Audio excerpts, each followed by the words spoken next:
Will 2022 be a good year for PG&E stock? PG&E Corporation, NYSE, PCG. The company emerged from bankruptcy in July 2020 and has a new CEO coming on board in January. However, we believe that the lack of a dividend makes PCG less attractive to utility investors, who are mainly attracted by current income. The company is also seeing slower industrial electricity and gas usage due to the pandemic.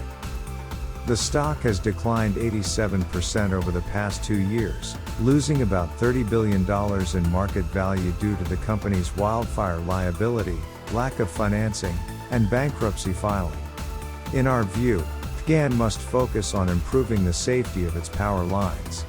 Under the company's 2020 Wildfire Mitigation Plan, PCG has relocated over 200 circuit miles underground or otherwise made them more resilient, cleared hazardous vegetation, increased inspection and surveillance, and worked to reduce the impact of wildfire-related outages on customers.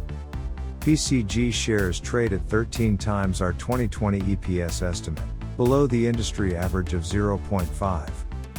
Earnings and growth analysis. Electric segment revenues declined 1% to $3.8 billion, while natural gas revenue rose 57% to $1.1 billion.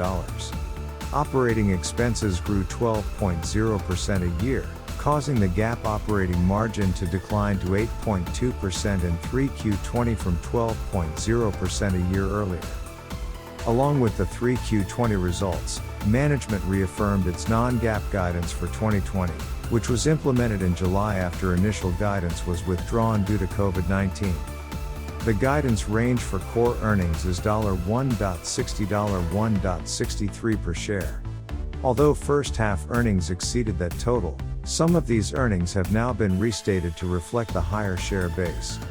We believe the current consensus of $1.93 has been distorted and fails to fully reflect the new share issuance. Based on the new share total, we are lowering our 2020 non-GAAP EPS forecast to $1.63 from $3.58. Management projected 2021 non-core earnings of $0.95 to $1.05 per share, unchanged from mid-year despite the challenging 2020 wildfire season. That assumes additional equity issuance of $450 to $750 million, resulting in additional share dilution in 2021. On that basis, we are lowering our 2021 EPS forecast to $1.01 from $3.99. Financial strength and dividend. The adjusted 3Q profit margin of 8.2% was below the average for peers. Moody's has withdrawn its ratings on PG&E's debt. On January 14, 2020, Moody's downgraded PG&E's debt to Ba3 from Ba3, indicating a lower level of non-investment grade speculative, or junk status. The agency said that the company's access to capital was uncertain. S&P and Fitch also recently withdrew their ratings on PG&E's debt after lowering them to junk. PG&E has drawn the full amount of its $3.5 billion credit facility. PG&E's last dividend payment, on October 15, 2017, was 53 cents per share. Based on the dividend suspension, we do not expect any payments in 2020 or 2021. The company last suspended its dividend in 2001 during a wholesale electricity power crisis. PG&E subsequently declared bankruptcy and only resumed paying the dividend in 2005, once it exited bankruptcy.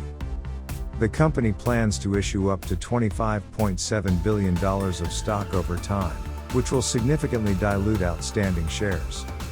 Valuation. We believe these discounts are warranted given the company's high debt load, share dilution, and ongoing wildfire mitigation challenges. Given the company's recent emergence from bankruptcy, along with the reorganization of the company's management and board, we are maintaining our hold rating. Did you like the video? Leave your like, subscribe, and activate the bell, so you don't miss the next videos.